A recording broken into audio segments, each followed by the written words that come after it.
Saya bukan ahli dalam audit forensik, tetapi seperti halnya audit-audit lain yang berhubungan dengan hukum, itu pasti mencari jejak kejahatan yang bisa ditemukan pada benda-benda atau apapun di lokus di mana kejadian itu terjadi.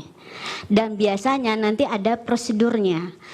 Apa yang saya gambarkan tadi, flow dari alur rekapitulasi dan data apa yang dibutuhkan dan dihasilkan dari setiap proses dan siapa yang terlibat, itu akan membantu pihak audit forensik untuk melakukan pekerjaannya. Begitu Yang Mulia. Kemudian untuk jawaban Pak Magdir,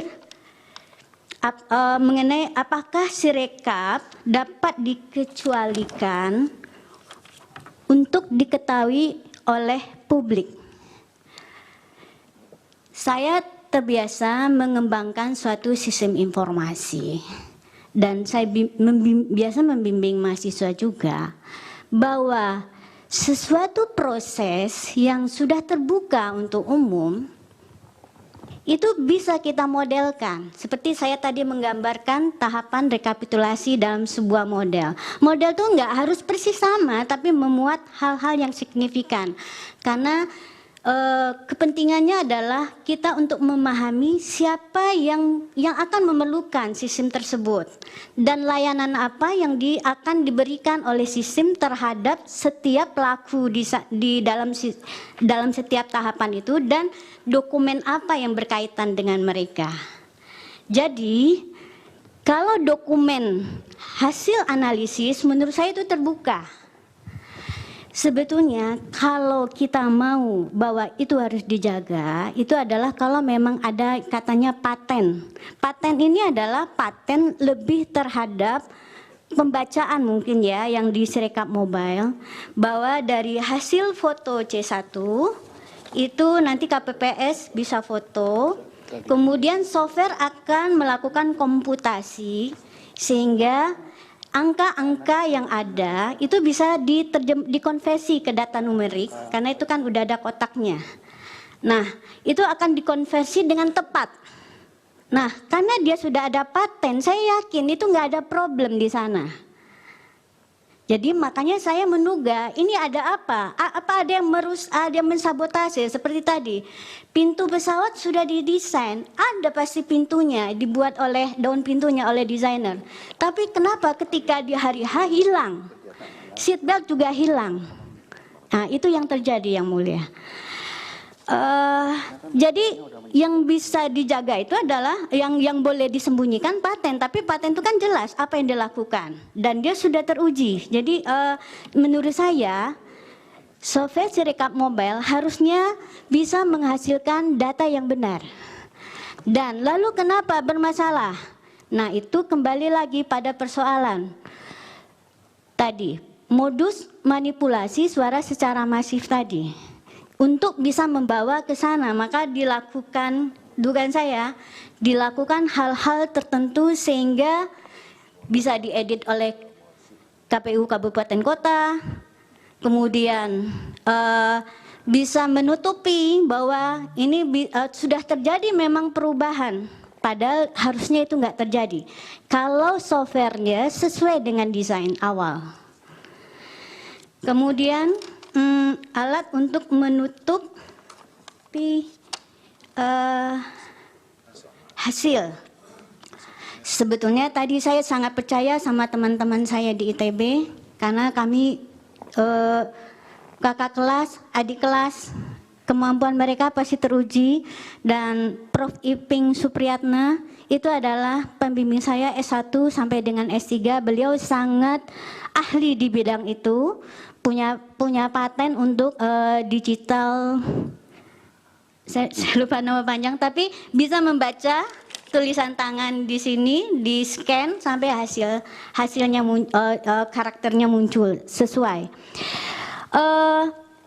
Sebetulnya saya yakin bahwa itu bukan software paten itu yang bermasalah. Karena apa? Kejanggalan lagi adalah nggak mungkin ya satu angka itu bisa berubah menjadi n angka. Itu kalau kita turunkan algoritmanya, itu pengenalan itu adalah sampai diturunkan sampai ke 1 digit aja, 1 digit, jadi nggak mungkin meledak gitu loh.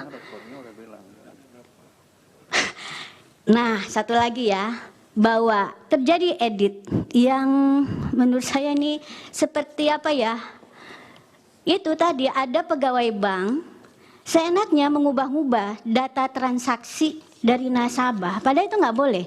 Data suatu transaksi itu nggak boleh diubah.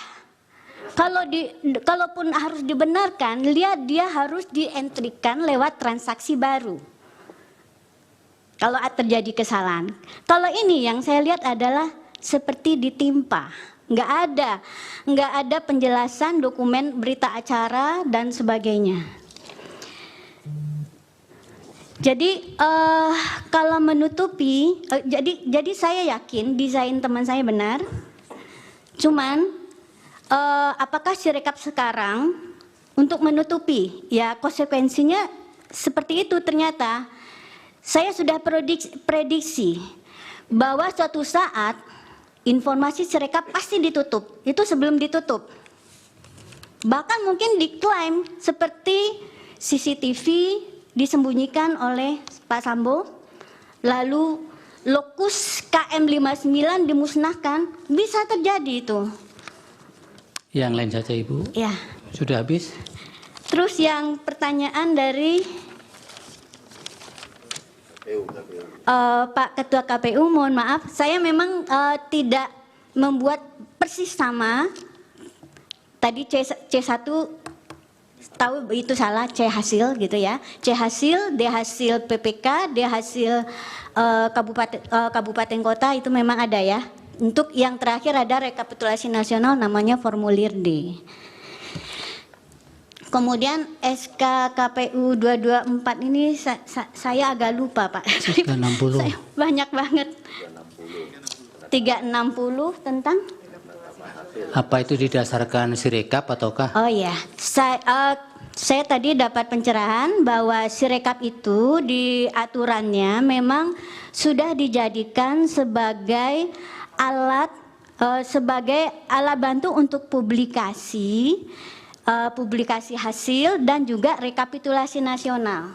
Itu sudah diatur oleh undang-undang peraturan KPU mungkin ya. Karena saya bukan orang hukum, tapi saya yakin saya dapat informasi itu sudah diatur. Jadi kemudian saya dari perspektif engineer tadi sengaja memperlihatkan workflow tadi bahwa apa yang dihasilkan dari Sirekap sebetulnya mengikuti alur tahapan rekapitulasi. Jadi tidaklah bertentangan kalau Sirekap itu dipakai, justru membantu, karena tujuan Sirekap awalnya kan salah satunya adalah dengan adanya Sirekap mobile adalah mencegah terjadinya manipulasi suara, karena tadi bahwa tadinya C1 itu di entry di PPK pada saat 2019 yang aplikasinya masih namanya Situng. Nah sekarang zaman sudah berubah, teknologi ada, dia di entry langsung oleh pelakunya, orang yang mempunyai otoritas menghasilkan formulir tersebut, data tersebut. Iya, itu untuk termohon sudah. Sekarang pihak terkait sudah dijawab belum? Yang apa yang diteliti, apa yang oke. Mohon izin yang khusus mengenai bahwa sampai hari ini belum ada audit forensik yang sah yang bisa dipakai sebagai alat bukti, belum ada ya? Sebetulnya teman-teman di luar sana yang ahli IT sudah melakukan secara tidak resmi penelitian terhadap dokumen-dokumen yang terkait dengan Sirekap, termasuk datanya, database Sirekap. Resmi belum ada ya? Resmi belum ada. Terima kasih. Karena ya. Cukup? Ya. Baik. Tetapi saya memang tidak mendekati, tidak membuka kotak Pandora ini dengan perspektif audit forensik. Nah, saya menganalogikan. Ya sudah tegasnya Ibu tahu tidak sudah ada yang formal belum? Jangan dimentahkan kembali. Oke, ya. Dari Yang Mulia Hakim sudah dijawab tadi. Yang Pak Hakim yang tentang sebentar. Pak Hakim, Pak Guntur ya. Bot robot Oke, ya. Bot robot, ya ya. Apakah dapat diubah-ubah contohnya? Nah, saya kan dosen. Saya ada data nilai yang kita bisa download formatnya. Jadi kalau kita masukin nilai, kita bisa download formatnya dalam bentuk Excel. Kemudian kita isikan nilai sampai dapat indeks. Selama formatnya sama, kita bisa upload dan data itu langsung masuk ke database. Kemudian contoh lain dia dapat diubah. Ada beberapa C1 itu unggahannya nggak sempurna, tapi datanya ada. Kemudian di hari jauh setelah tanggal 15, kan hari unggahnya itu 14-15. Saya lihat kalau nggak data numeriknya yang muncul, kalau nggak, tapi C1-nya nggak bisa dilihat, statusnya lagi diproses.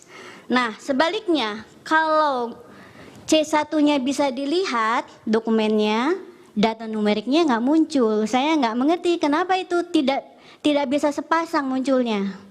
Dan itu sudah lewat jauh dari hari pengunggahan. Dan itu yang saya khawatirkan. Gimana nasib C1 ini? Apa bisa dijaga keasliannya? Baik, cukup Ibu ya. Izin yang mulia dikit Iya. aja. Ya, terkait dengan yang terakhir yang diubah dan bingung, kan data begini, ada sedikit pengetahuan menyangkut itu. Kan data itu kan sepanjang itu sifatnya otentik, valid, original, yang kita kenal dengan istilah OVO, ya. Nah, menurut ahli itu masih dalam kerangka yang dimungkinkan dari segi sistem, atau memang sama sekali nggak boleh lagi, meskipun itu otentik, valid, dan original. Gitu. Maksudnya nggak bisa? Ya ini kan tadi Iya. yang injeksi tadi robot ya, bot robot yang diinjeksi kan, berarti kan ada data dari luar, ya seakan-akan ini ya tidak valid, tidak otentik, tidak original, berarti tidak di bawah atau di luar dari kewenangan. Ya, yang seharusnya itu yang mengedit atau mengubah. Kan edit atau mengubah itu sepanjang itu adalah valid, otentik, original, itu kan sah-sah saja ya. Tetapi kalau tidak valid, tidak otentik, tidak original, maka itulah menjadi persoalan.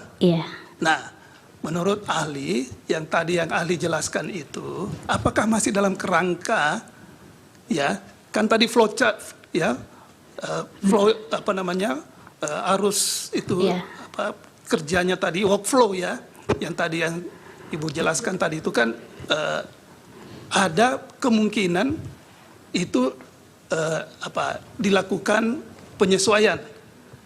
Ya, jadi misalnya tadi Ibu kan mengatakan tidak ada editnya di situ, di sini tidak hilang edit, validasinya hilang gitu di hari H. Nah, terkait dengan soal ini, apakah kalau memang itu data, dalam hal ini C hasil, itu masih dalam kerangka original, valid, dan otentik, menurut Ibu dari sudut pandang Ibu, itu keahlian Ibu itu memang sama sekali nggak bisa diubah lagi, atau masih bisa sepanjang itu otentik, valid, dan original? Mungkin itu pertanyaan anunya. Terima kasih Yang Mulia. Makanya saya merekomendasikan juga bahwa KPU perlu mengupload kembali semua C dan D hasil. Karena sekarang itu tidak lengkap. Dan bagaimana kita tahu bahwa dia itu asli?